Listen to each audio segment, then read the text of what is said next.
Hello and welcome to another episode of the Otaku Experience over here on the Bur Network. I'm of course your host, Israel. On this episode, we're going to discuss the 3.5-minute trailer for Berserk the Black Swordsman, the fan animation project by Studio ECLYPSE. I already know this is going to inspire so many people to really do great things with anime, to show that we don't necessarily need the studios to get these stories that we love done in a really well-told way. The Lord of the Rings: The War of the Rohirrim, the upcoming film by Kenji Kamiyama, showing the first look of finished footage at this year's Annecy International Film Festival, and the sustainability of the anime industry as we know it is called into question as the currency of the country, Japanese yen, continues to fall. After we discuss the stories, we'll take a look at some of the funnier moments from this past week in the Goofy Woofy anime community. We'll take a look at the spring anime audience rankings from the past week, and finally,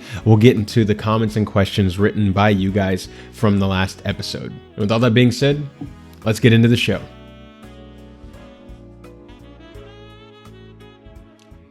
Hey guys, how y'all been? Hope y'all are having a good little time. Happy belated birthday, by the way. I tweeted about it, but also I should say on the Bur Network, he is a friend of mine and also kind of my boss because this is his channel. Happy belated birthday to Robert Meyer Burnett, the one and the only, and happy belated birthday to myself. We both had birthdays recently, and yeah, it's, happy May birthdays. If anyone else has a May birthday, happy birthday to y'all as well. I don't really have I don't really have much banter for this episode of the Otaku Experience. So we're just going to get right into the stories. And we're going to start with this. A full-length 3.5-minute trailer for the upcoming fan animation project Berserk the Black Swordsman came out over the weekend. And it looks as though it was made by one of the major anime studios. So Berserk the Black Swordsman, if you guys do not remember, is the fan animation project, as I said, by Studio ECLYPSE, which is a fan animation studio. And they're doing it, they're doing their own Berserk adaptation because there has, we haven't had one.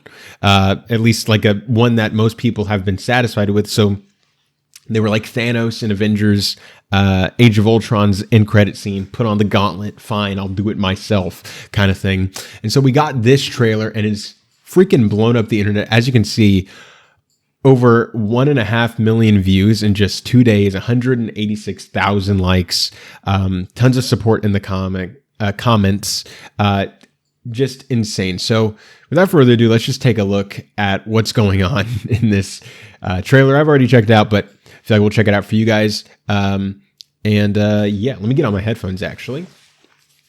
Let's take a look at this. この世界には人の運命を司る何らかの超越的な律.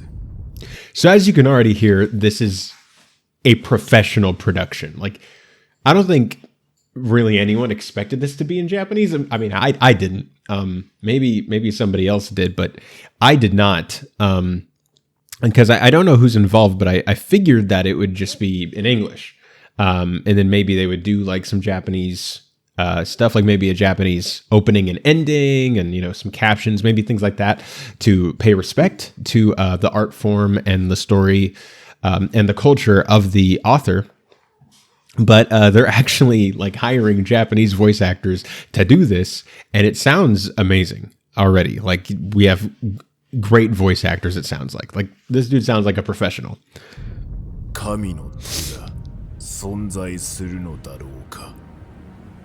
少なくとも人は自らの意志さえ。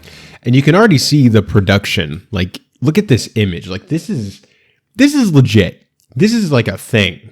This isn't just some 2D drawing of this castle. This is a fortress that has proper compositing and shading and animation and lighting. And I know maybe just looking at it, or if you're new to this type of thing, that you're just yeah, I mean, this is what it looks like. But this is this level of production for a fan animation project is so this is just above anything. We can have high quality anime projects, and then we have stuff that's like on par with actual anime. And it seems like this is going to be the latter of those two. 自由にはできない。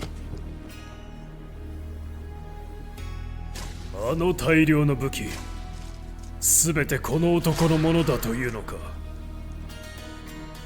はい、一人で戦を始められるほどでございます。All right, so there's our first look at our boy, Guts, I believe is his name. I've only read a little bit of Berserk. I haven't read a whole bunch, but there's our first look at him. That's going to be our protagonist for the show. Beaten and bloody, up in chains. I don't really remember this part in the manga. I don't know what specific arc this is covering, or if this is trying to like do just in general the entire thing. But anyways, I'll stop pausing it as much. その男は黒い剣士と名乗ったそうだな。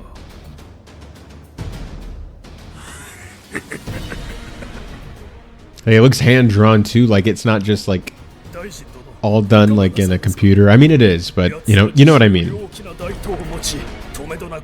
Like it doesn't look super clean and without actually drawing stuff.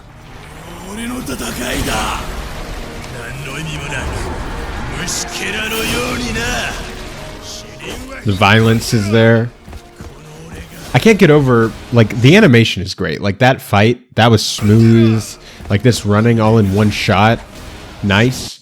I can't get over the compositing and the lighting. Like, that's the hardest part. Like a lot of people, I won't say anyone, because it's not anyone, but it's a very few people, but still a lot of people that can do, like, animation and do, like, different frames and stuff. Not your everyday person, but, you know, someone, like, actually has a skill set and that they can do that. Like, to actually composite and, like, put stuff together and do shading and make it look as good as it does, that is something that, like, only, like, professionals can do. And so, like, this production, I wonder how much this cost. Like, man, it looks good.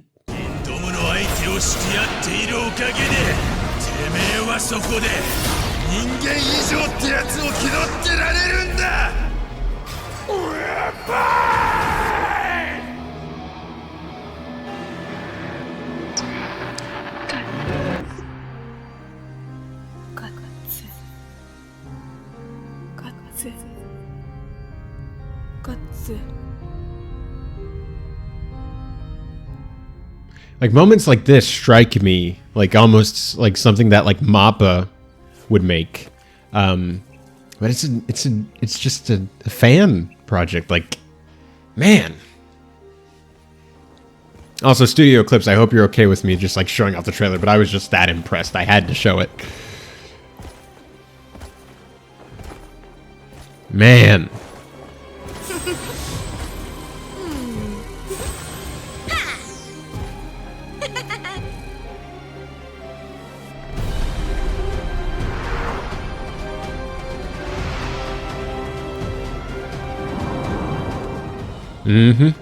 Berserk the Black Swordsman. I wonder if this is going to be for free or if they're going to put it behind a paywall. I mean, I know that it's not like it's not their IP, so I don't know how much they can do with that, but man, the story begins in summer 2025. Wow. And then the rest, I guess, is all stuff like that. But dude, insane trailer. Let me just, you know what? We're going to put back up the credits because these people put in work. So yeah, just oh my gosh. If every episode looks like that, like, dude, like this is like contender for like best animation award. Like, this isn't just good animation. This is like the upper echelon of animation. I'm just baffled and lost for words. I can't really commentate on a whole bunch of what's actually going on because I'm not that far enough into Berserk to know what they're like alluding to. I just know that, you know, it's so inspiring. It's so mind blowing. I already know this is gonna inspire so many people to really like do great things with anime. like to show that we don't necessarily need like the studios to do something in order for us to get these stories that we love done in a really well told way. We can do it ourselves, as long as we're, doing things right with, as long as we're making sure like, we're not breaking a whole bunch of laws. And it'll be interesting to see, especially with the success this is getting. I know that sometimes anime studios can be really petty. So it'll be interesting to see if anyone like comes for this. Like if anyone tries to take down the channel, take down the episodes. And that actually might like solidify just how big this might be. This might become something that's like historical. I mean, it already is in terms of its production quality. At least with my knowledge, I don't think we've ever gotten a project this good looking, this beautiful, this professional, this good sounding. I believe that's an original score. There is so much that is just not even like doing their own thing, like doing original stuff, but like doing it at such a high level that is like, dude, like, because we get fan animation project all the time, and they're impressive because they're done by fans, and they still are impressive. But then we get something like this, which is just like, I don't know what impressive is compared to like impressive times 1,000. That's what this is. I'm just at a loss for words. This is just me making love to this trailer because it's just so amazing. I will say this. My one criticism is that I think this trailer is a little bit too early because it's getting so many people excited. And then they're saying, yeah, it's going to come out in like a little over a year from now. I would have personally waited until maybe like the fall anime season to release something like this, because we're not even in the summer anime season yet, in order to make this like big thing. So that way, that momentum builds for like a solid 6 months, and, everybody's just getting more and more excited. And that way you don't have to, you don't have this trailer coming out now. And then, in like 6 to 8 months, people are like, wait, that didn't come out already. And then, you try to get people back into it, and then, the momentum's gone. That does happen. And I don't want that to happen because I see how much effort and love is being put into this. I want this to be super successful and do really, really good, especially if it's good. Like, even if it's bad, like if it's just a bad adaptation, like as long as it like you can still see the passions there, and I want it to be successful for that. But if it actually is successful as an adaptation and is really, really good and is like the best Berserk anime we've ever had, which it looks like that already just from this trailer, then I want it to be like the most successful thing ever. You know what I mean? I want it to be like trending on YouTube every time an episode drops. I want it to get millions of views. I want it to be shared all over the place. I want people to know this. It's that's what I want. And so just them releasing the trailer this early scares me, in that I don't want people to, because a good example in Hollywood, for example, is the Godzilla King of the Monsters trailer. That movie came out in 2019, but they released a trailer for it, I believe, in like early or mid 2018. And it was like almost a year before it came out, if not over a year. And by the time the movie came out, people just didn't show up because the momentum was gone. Like all the momentum happened like a year before, and it had dissipated, even months before the movie actually came out. And then you saw Warner Brothers start releasing like all these spots and all these trailers to try to get people excited again. And it just didn't pan out. They didn't get the excitement that they had when they started releasing the trailers, over a year ago. So if I were them, I wouldn't do anything after this trailer until like November, December-ish. Personally, like if I was an advisor, that's what I would say. I think that would be a good decision. But hey, obviously they're doing better things than I've done, so maybe they don't need to listen to me. But if they ask me my opinion, I would just say to do something like that, so that way we don't risk people not remembering or caring about this. But yeah.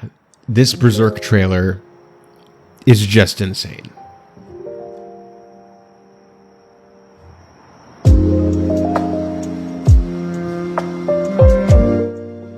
Here's a story from this past week that we didn't have time to fully discuss in this episode. One Piece has dethroned Dragon Ball as the highest earning anime franchise at Toei Animation for the past year. The report for Toei Animation's earnings from April 2023 to March 2024 reveals that One Piece made over 22.2 billion yen or $142.1 million, while Dragon Ball earned 19 billion yen or $121.6 million. This is the first time in 7 years that the highest earning franchise wasn't Dragon Ball, but Dragon Ball is still clearly a very massive franchise, and there's even a chance of it taking the top spot again in the future. But I think that this mainly just goes to show not how unpopular Dragon Ball is, but just how popular One Piece is and how much more it has exploded, specifically over the course of the past year with things like the live action and the movie, and just all this momentum building and a new animation adaptation coming out in the future.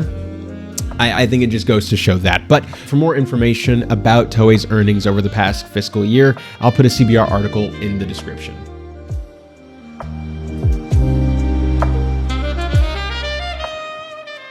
All right, so the upcoming film from Kenji Kamiyama, director of Blade Runner, Black Lotus, Ghost in the Shell, SAC 2045, and Star Wars Visions, and the newest entry in the Middle-earth legend, The Lord of the Rings, The War of the Rohirrim, is showing off finished footage for the first time to a public audience at this year's Annecy International Film Festival, and the article I'm going to use as my source for this story is Anime News Network.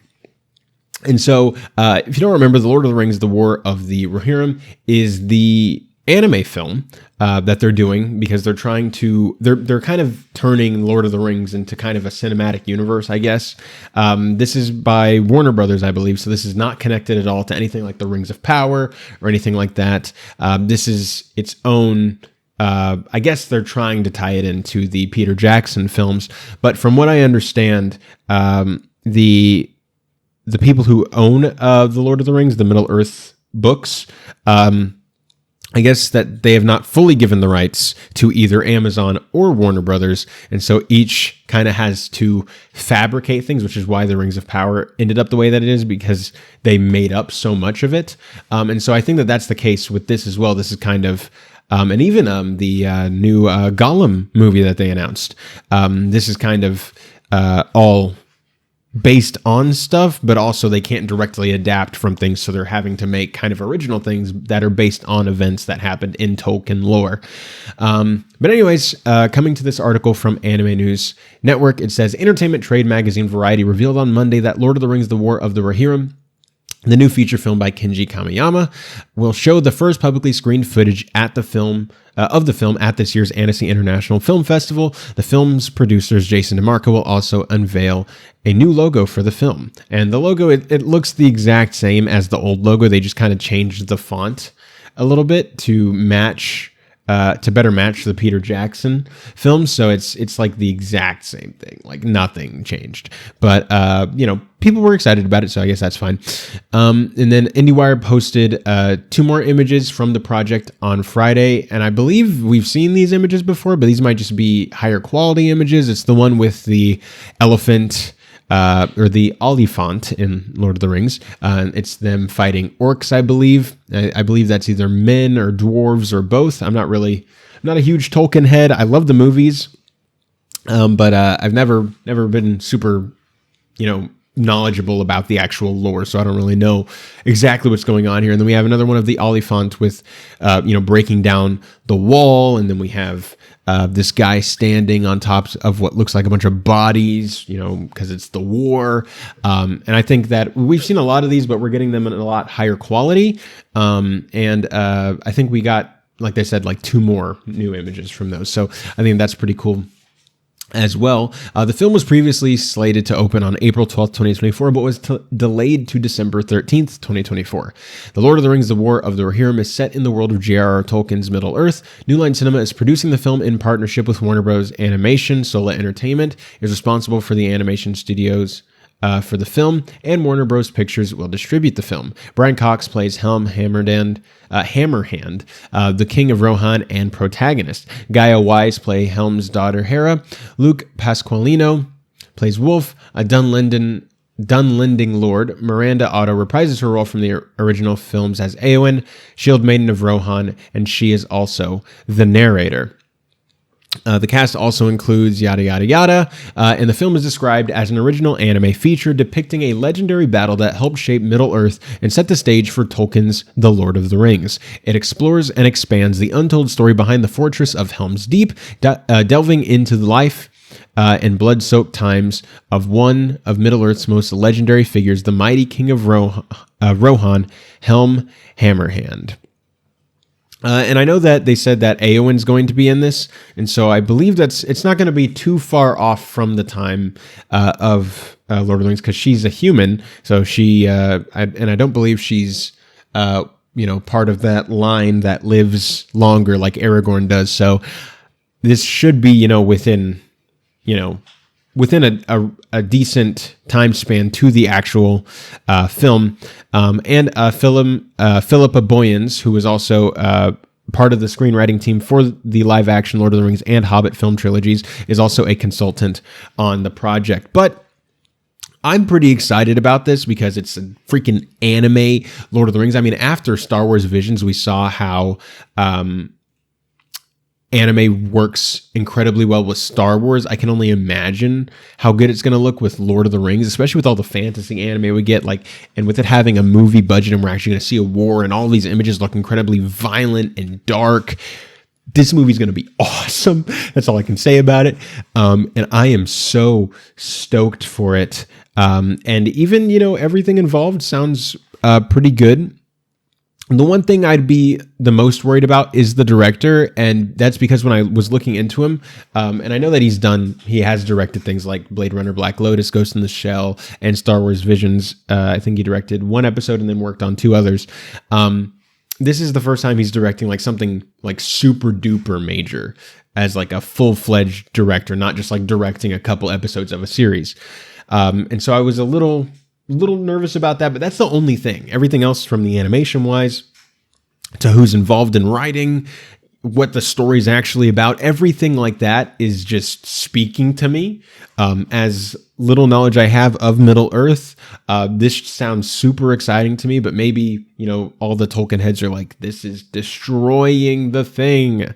I mean, I wouldn't have known the difference if I didn't hear people yapping about Rings of Power. I mean, I didn't love Rings of Power, but, I didn't, if it weren't for people telling me, I wouldn't have known that it wasn't super accurate. So that might be the case here, where it's not the most accurate thing to the lore, but it sounds awesome. So I'm just super stoked for that.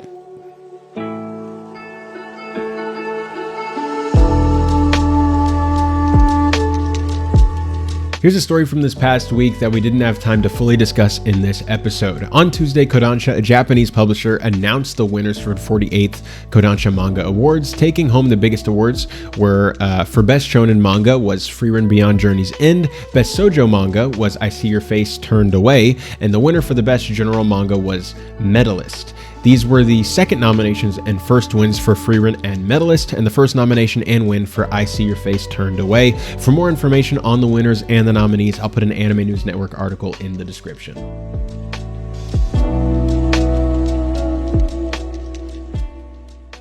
The current state of the anime industry is something that will be studied in the future, regardless of how it pans out. But on this side of time, it seems as though another nail has been put in the coffin with the depreciation of Japanese yen, and the article I'm using for this as my source is from CBR.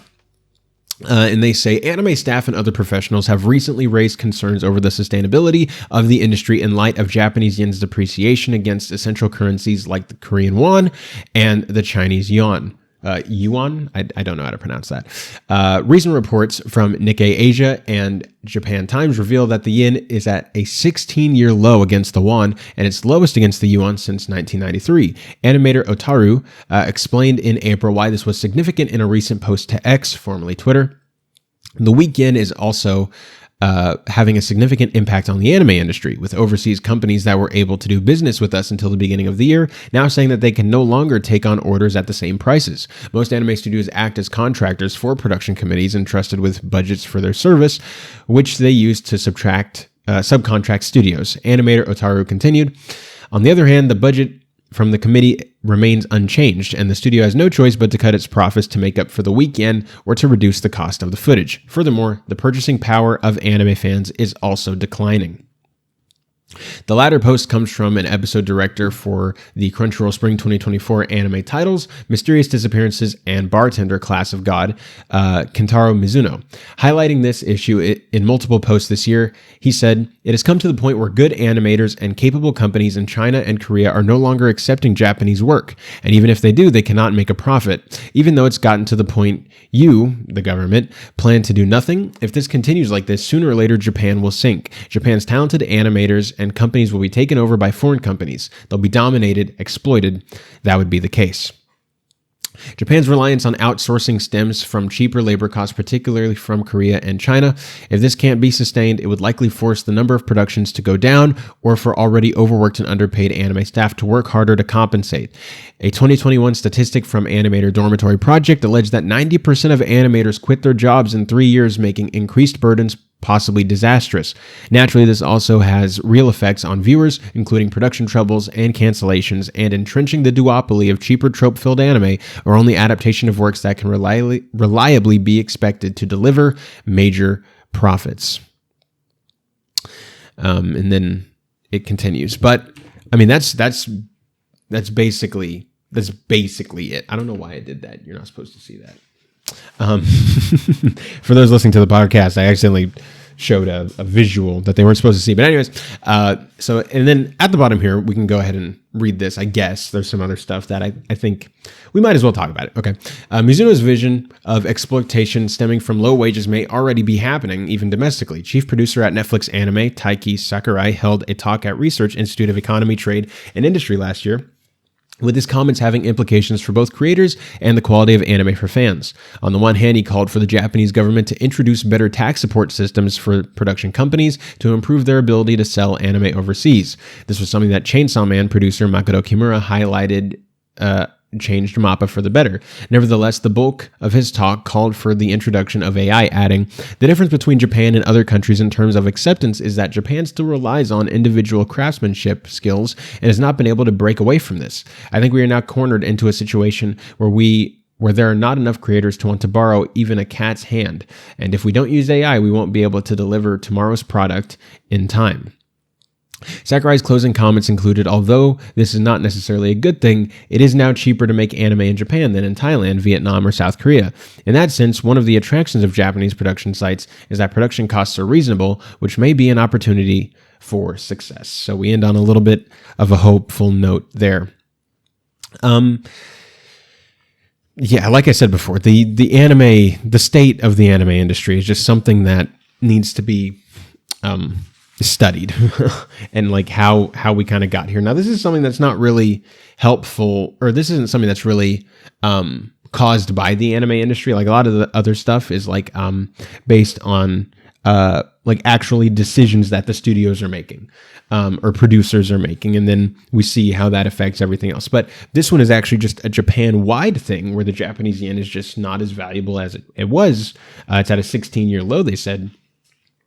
And this is, we're of course, because this is an anime and manga show, that we're looking at this from the anime and manga industry perspective of how this is going to affect things. So he said either you're going to see a lot of less shows be made, which personally I wouldn't mind to see, because I feel like we've just had an overdose of anime, and not in a good way. Like, it's not that we have like so much that we can choose from. It's that we have so much, and it's causing studios to be rushed. It's causing their productions to not be as good, and it's causing the audiences to not be as satisfied as they would be. I think if each studio, if we weren't getting like 50 or 60, sometimes even 70 anime every season, and instead maybe we got like 30, like just cut it in half, I think that everybody would be happier.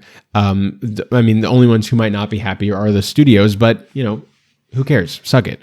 You're a corporation. I know that your job is to make money, but making a worse product is not going to help anybody, even if you make more of that worst product. So that's one option.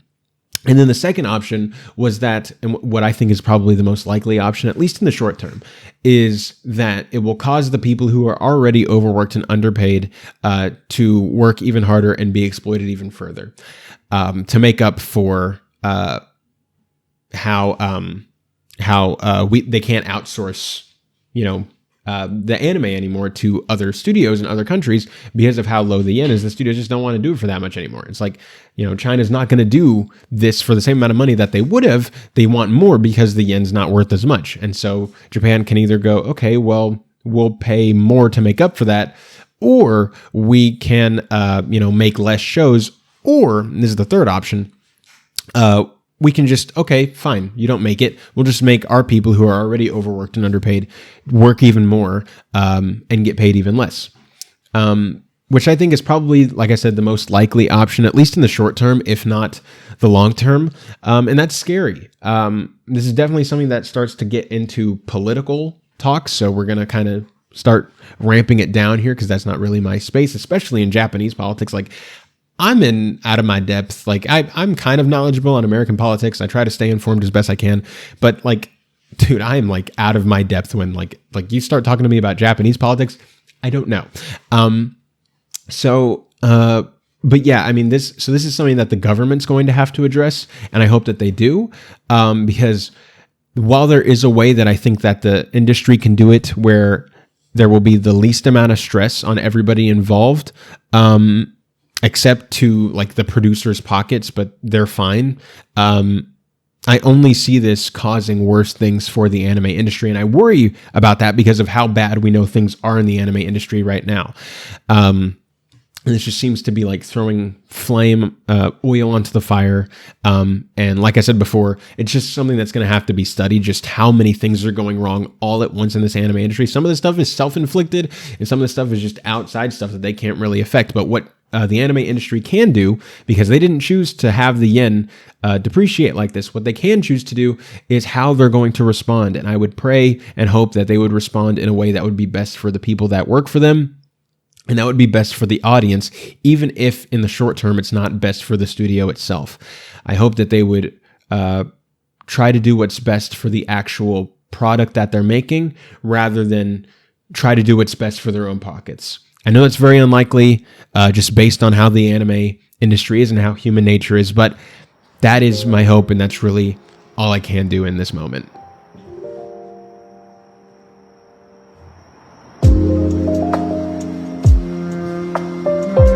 Here's a story from this past week that we didn't have time to fully discuss in this episode. Aniplex announced an anime adaptation of the manga by Hisaya Nakajo, Hanakimi for You in Full Blossom, releasing a teaser visual as well. This is a relatively well-known and well-regarded manga that serialized from 1996 to 2004. No release date has been given for the anime, but based on usual anime production timelines, this is most likely going to be a spring 2025 or summer 2025 release. Viz Media describes the story as Japanese-American track and field star Mizuki has gotten herself to transfer to a high school in Japan, but not just any school. To be close to her idol, high jumper Izumi Sano, she's going to an all-guys high school and disguising herself as a boy. But as fate would have it, they're more than classmates, they're roommates. Now Mizuki must keep her secret in the classroom, the locker room, and her own bedroom. And her classmates and school nurse must cope with the new transfer student who may make them question their own orientation. For more information about the manga and the anime adaptation, I'll put a My Anime List article in the description.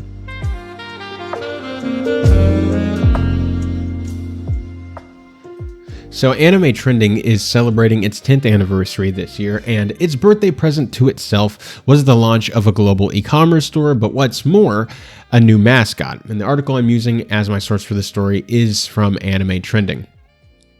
And so this icon has like caused a whole bunch of discourse, so I want to talk about it.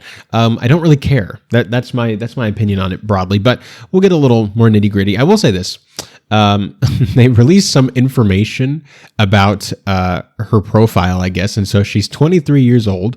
She's 160 centimeters tall, and her blood type is AB. I do not care. That is not anything I thought of when I saw her. I was just like, oh, she looks a lot like, but she's clearly inspired by the Crunchyroll icon. That's what I thought of. I didn't start thinking of, she looks 23 and her blood type is AB. Like, I did not care. The anime community is such a weird thing because they like start doing these things that nobody cares about. And it just shows how weird they all are and how different I am, which is why I am the Lisan al-Gaib of the anime community. I will lead them to freedom. But no, I mean, it's fine. I don't really care. I don't know why this is a topic. I don't know why this is important. I don't know why we care, but that's the anime community for you. They see a new cute anime girl and they're like, oh my gosh, it's the biggest news of the week. And it's not. This is a big chain though. You see the chain that's drooping from her shirt and it, I guess, circles around and goes to the other side. Dude, that is either she's tiny or that's a thick chain. Okay, look, I'm American, so I don't know what centimeters is. I know what centimeters are, but like I can't do the math. So centimeters to inches. Okay, so she's like 5 foot. Okay, fine, we're good. Everybody else outside of America knew exactly what they were talking about. But then we get over here. What? Well, you might as well start measuring it in like my my chapstick. Like that's what you might as well do because we don't use that. I use inches. Like I work in. You'd think I'd know because I work in construction and remodeling, so I use a tape measure on the daily. But like, I don't know, bro. Like to me, I see centimeters, but I go, okay, it's a ½ inch. Okay, it's an 1/8 inch. You know, I don't. Everything's based on the inch. I don't go by centimeters. Like that's weird. You're weird, buddy. You're weird.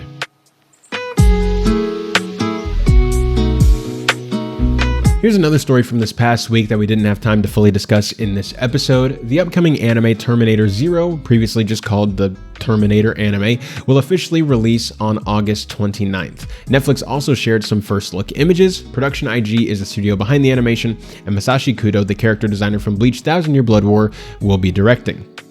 Netflix describes the series as 2022, a future war has raged for decades between the few human survivors and an endless army of machines. 1997, the AI known as Skynet gained self-awareness and began its war against humanity. Caught between the future and this past is a soldier sent back in time to change the fate of humanity. She arrives in 1997 to protect a scientist named Malcolm Lee, who works to launch a new AI system designed to compete with Skynet's impending attack on humanity. As Malcolm navigates the moral complexities of his creation, he is hunted by an unrelenting assassin from the future which forever alters the fate of his 3 children. For more information on the anime and the people behind it, I'll put an anime trending article in the description. The Case Studies of Vanitas is taking a 2-month break. No specific reason has been given, but the manga went on hiatus for nearly a year recently in June 2022 through May 2023. For more information on the manga and the break, I'll put an Anime News Network article in the description.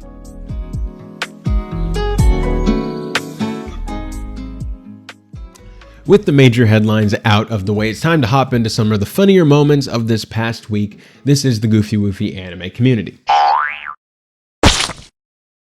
So obviously it's a Transformers story, so we had to talk about it, but it is goofy in the sense that it's as big of a thing as it is. I went to because my birthday was over the weekend, so I went to my girlfriend, my mom, my sister, and my little brother took me to go see the Transformers 40th anniversary special event thing they did in theaters where they showed the first 4 episodes of the original series. And the first episode is voiced by the voice actors. It was pretty cool. I loved it.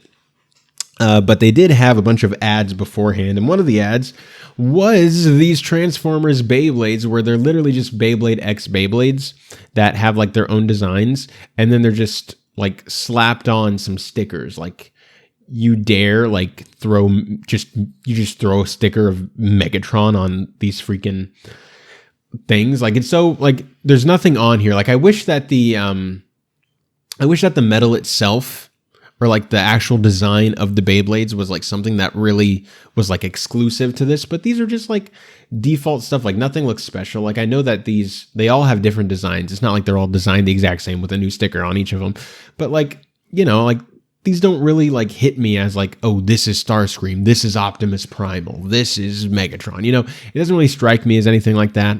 A total missed opportunity is that the Decepticons are not left-hand swing or a left spinning Beyblades. They should have been reverse spinning. That'd have been cool. And yeah, that's really it. I mean, I say this is good with the anime community, but here I am just ranting about Transformers. But Anyways, the next one is, oh God, I totally forgot what it was until I opened the article, but one of the worst anime I've ever seen. You can watch, I did a Badame, I did 2 Badame videos actually, because it was the premiere of Badame. I reacted to the first episode of School Days, and then I went back and finished it like a year later, and I recorded my reaction to the whole thing. I think it's one of my funniest videos, so I would recommend checking that out. But I hate School Days. It's awful. It hurts my feelings that it exists. But they're making like School Days perfume, so you can smell like the 3 main characters. And so I'll read off the respective scents because I know you were asking about it. So Makoto Ito, he's the main dude. His top note is citron, blueberry, and narcissus because he's a narcissist. It's the joke. The middle note is rose, apple, jasmine, and bamboo. And the last note is umber and musk. With Koto Noha Katsura, I totally forgot her name. Top note, lily of the valley, jasmine, and rose. The middle note is absolute rose and green note. And the last note is patchouli and akigala wood. Then we get to Sekai Sayonji. The top note is freesia. The middle note is lily magnolia. The last note is jasmine and musk. And these are all going for about $18. That's $18 too much. And not a fan. Like, if you haven't seen the show, I won't spoil it, but I'll just say each of these characters sucks. Like, not just sucks. Like, these are like all 3 are like certified assholes, and they all suck. And by the end of the show, you hate them all. Like, who's thinking about going back and smelling like, oh, let me go smell like my favorite character Makoto from School Days? This is not happening. So this one for me gets the certified goofy moment just because this is so ridiculous. I couldn't believe I even saw this.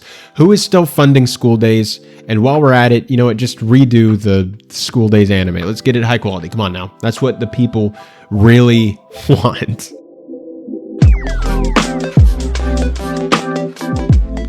With all that done, it's time to take a look at the Spring 2024 audience rankings from the past week, starting with the anime trending audience rankings.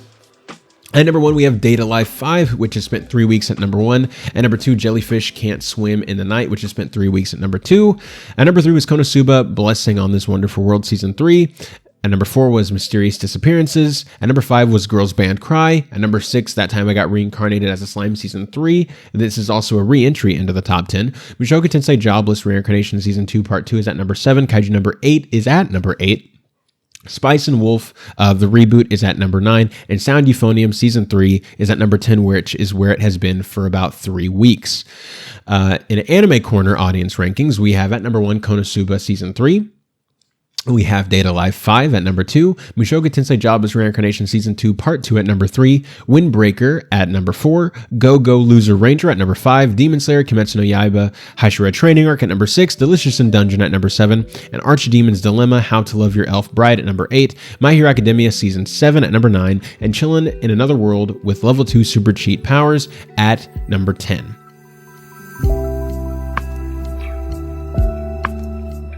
And finally, we are now going to hop into responding to your comments and questions from the last episode. If you would like to have me respond to your comment or question in the next episode, just hop into the comment section below and leave your thoughts on literally whatever.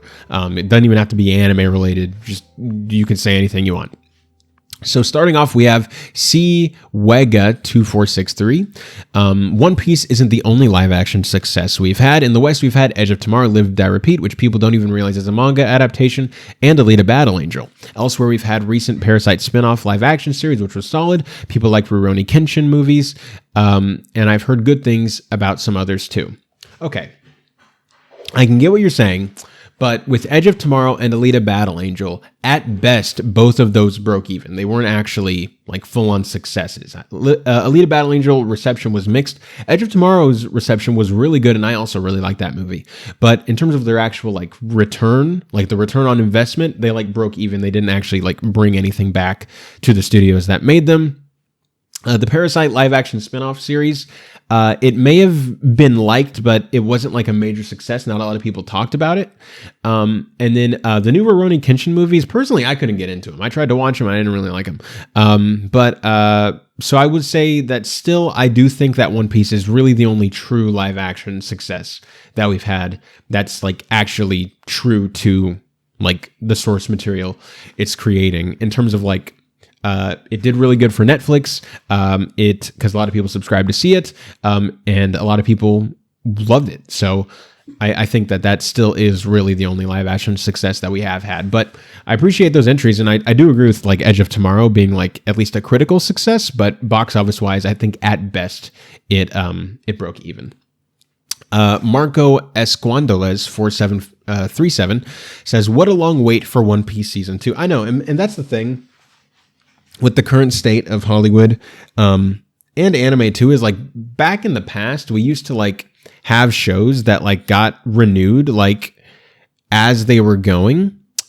And so the break between season 1 and 2 might be bigger than the break between seasons 2 and 3, because after that they would just start going and going and going. And as like the show would be out, or towards the end of it, you know, they would go back into production. And I get that shows are at a bigger scale than they were before. They're relying on a lot more visual effects shots and things like that, and that takes time. But there's no reason for them to, after the show's been done, after it's released, and then it goes on an entire thing. I know that we were in the strike, I believe, at the time, so that could be a reason where they couldn't officially like do anything on it, so that actual production got halted. But I won't give it the benefit of the doubt, because this is what we usually see, particularly from Hollywood and anime too. The anime industry is not any better at this, but there's no reason for the production on a future season to start like more than like 6 months after, like, and then to have a 2-year wait between seasons. Like, we're getting ReZero season 3. What is this? 3 years after season 2 ended. And this is how many years after season 1? Like 6? Like these seasons are taking so long to come out. And I get it, but at the same time, like, it doesn't need to take that long. Even like Attack on Titan, which, you know, we got year after year, but they still split that one season into like 3 years. You know, it's just ridiculous. I don't know what's going on with these productions all of a sudden.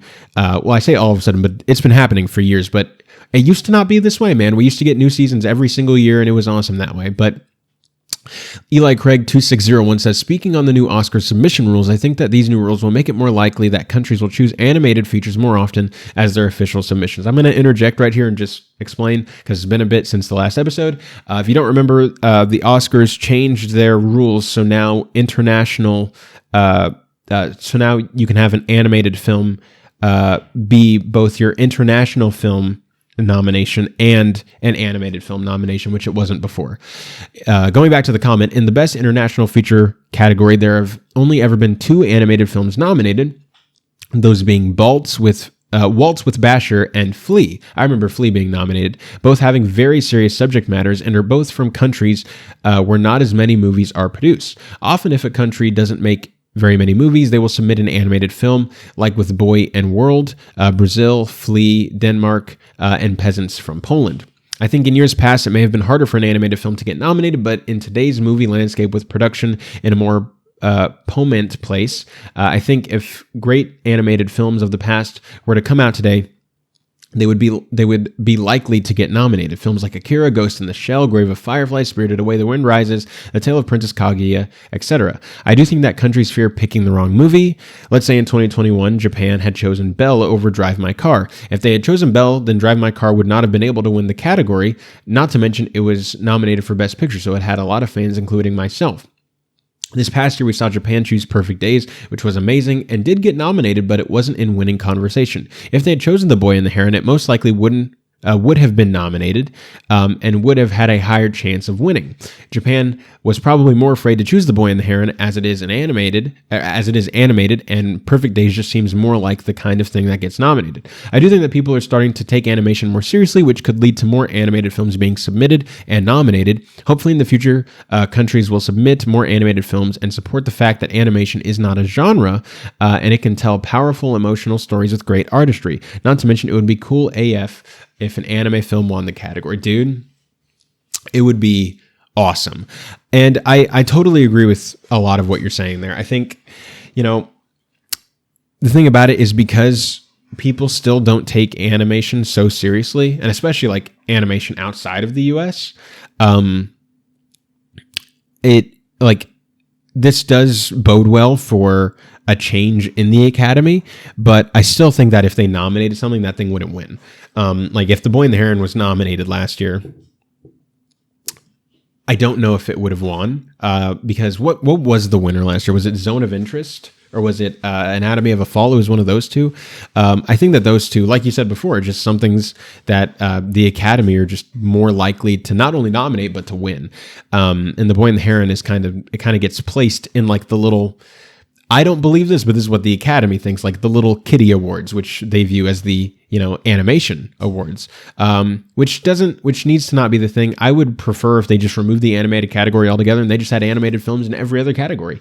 Like, why can't we have an animated film? Why can't we have a best voice actor category? Why can't we have animated films? Like, where was The Boy and the Heron or Spider-Verse in the best scores last year? Like, we got Indiana Jones over one of those? Dude, come on. Like, Indiana Jones had a good score because it's freaking John Williams, but, I mean, these are two original scores that are amazing. I would just love to see animation just start small. Like, it doesn't even have to win these things, but just, like, start infiltrating every other category. And if they like permanently got rid of animated film, like why don't they have a best live action feature category? They don't, because to them that's what best picture is. And then every once in a while, once in a blue moon, you get one animated nominated film in your best picture category. It should not be this way. You can clearly tell that there's a bias against animation, but it seems like that might be changing, especially as younger actors and writers and directors and everybody are getting into the Academy and getting memberships. These things are slowly going to start to change as the votes change, because you have younger people who do like animation and take animation more seriously. And so I agree with a lot of what you're saying. I think it's just a matter of time. I don't think we're going to really see anything major happen. I hope to be wrong by next year's awards, but I don't really foresee anything major happening in the near future. Next, we go back to CW CWEGA 2463. It also wasn't One Piece that caused these new adaptations to be announced. Live action One Punch Man was announced 4 years ago. It was just recently stated, like 2 weeks ago, that they have finally went further in its production and found a writer and maybe a director. Can't remember. The live action Naruto movie was announced by Lionsgate genuinely 11 years ago and had a major update in 2023, but for some reason, people only started reporting on it when the February 2024 announcements came with a director reveal. In the live-action My Hero movie was announced back in 2022. I'm pretty sure we've also had a cast for that entire time too. I mean, you're not wrong. These things were announced before, but we're getting new projects announced, and we're also seeing momentum move on these pre-existing projects. So like you said, all these projects were announced literally years ago, but as soon as One Piece does well, everything starts moving full steam ahead. Like you said, Naruto was announced 11 years ago. I could be wrong, but I think I remember that. I remember being in school and hearing about that because a lot of people like Naruto, and so we were excited. But it didn't go anywhere for 11 years, and now One Piece does something, and so it actually starts moving, and that's why people finally started talking about it. That it's not just for some reason, it's because the thing started moving again. It was alive. It's alive. The same thing happened with One Punch Man, and My Hero Academia was a little different because that one was more recent. I do remember that one being talked about when it was announced, but it's also started moving further and being taken more seriously in its production, not just like, we're going to make this at some point. It's actually being something that they're actively currently making. And so that's the difference. And so One Piece didn't create these projects, but One Piece kind of catapulted these dead projects to being revived and being taken seriously and actually being made. So that's the difference. Lucas Romero VA 6150 says, all for seasonal Boruto, as I recently binged Bleach, and holy shit, skip a lot of episodes. Dude, I'm telling you, I watched Bleach. I binged it over a few months leading up to Bleach 1000 Year Blood War, and I used a filler list, and I skipped, I think, upwards of 60 episodes or more. Like, dude, there's a lot of filler in these shows. Shows that just keep going. Like this Dragon Ball, Boruto, even Naruto, Black Clover had quite a bit. Like these shows that just keep airing, they just have a lot of filler. The one thing that doesn't is like One Piece. I mean, it still has a good amount, but like so much of that is still like actual like important to the plot, which is insane. But yeah, I mean, that's the reason why I stayed out of Boruto. I'll wait and see how it does when it's seasonal. If people care and people come back to watch it when it's seasonal, I might like start trying to check out Boruto, but I have no interest. And I mean, I could just skip around episodes, but yeah, I'm all the same. Seasonal Boruto episodes, as long as they don't, as we were talking about earlier, as long as they don't go from seasonal Boruto or as long as they don't go from yearly Boruto, I mean, to suddenly it's seasonal, and then we're gonna get the next season of Boruto in like 2 years. You know, as long as it's not that, like we can have Boruto come out one season every year, I think we'll be totally fine. I think 12 episodes a year is perfectly feasible for Boruto, and I think people would be happy. And then our last comment comes to us again from CWEGA2463. One Piece does get a lot more serious than Percy Jackson. Season 2 of One Piece already gets a lot darker, but not too much yet. The more serious moments will be in about Season 4 at the pace they're going. After that, it's going to be a real balancing act with tones. This comes after, I believe it's was it the writer or the showrunner from the Disney Plus Percy Jackson series came to do One Piece Season 2 because I think the writer or the showrunner moved off of it, and so he's coming to fill that spot. And so I was just saying I didn't know like how this was going to kind of affect the tone of things, because I do know that Percy Jackson does get a little more serious as it goes, but I'm not caught up on One Piece at all. So I don't know how serious that gets, but I guess it does get pretty serious. And bold of you to assume that there's going to be 4 seasons of One Piece. I don't know how many there's going to be, but at the pace they're going, I think they're going to speed up a lot of stuff. I think they're going to cut a lot of stuff out. And I mean, maybe we get like 5 seasons like Stranger Things, but it really is contingent on how successful the show does. If this next season doesn't have people subscribe to it, because that's the streaming model, we're not going to get a season 3. So hopefully people continue watching it. I don't know if we're going to get season 4 at this rate, but maybe. I guess you're just saying like, if it gets that far, this is when it would get serious. But yeah, I mean, I think, you know, there's no way they can like actually try to do the One Piece arcs in real time with live action. Like they don't have that. They, especially with how slow these seasons come out, they're going to have to do this in at most 5 seasons. So I think they're going to try to kind of speed run it. Especially since I believe the anime is getting close to finishing. I think I could be wrong, but, you know, especially with that being the case, you know, who's to say, you know, at the rate streaming services are going, you know, in 8 years from now, when we're finally getting season 4 of One Piece, if it's still doing good, then, you know, maybe, you know, One Piece, the manga has ended and they can actually finish the show on Netflix, just doing kind of the major arcs and adding things together and actually doing just adaptation rather than just taking it and putting it in this other medium, but like actually like changing it to better suit this new medium. That does it for this episode of the Otaku Experience. Thank you so much for watching and or listening. And hey, if you want to keep up with me outside of this show, you can subscribe to me on my main YouTube channel, King Tannic, where I also make anime content, but in a less serious and professional way. You can also follow me on Instagram at King Tannic or follow me on X at King Tannic Israel. And hey, if you're new to the Burnett Network, consider sticking around. We have some great shows for you to watch every day, most of which, in fact, are hosted by the one, the only Robert Meyer Burnett, who just had a birthday recently. And with all that being said, guys, this episode comes to a close. I will see you all next time.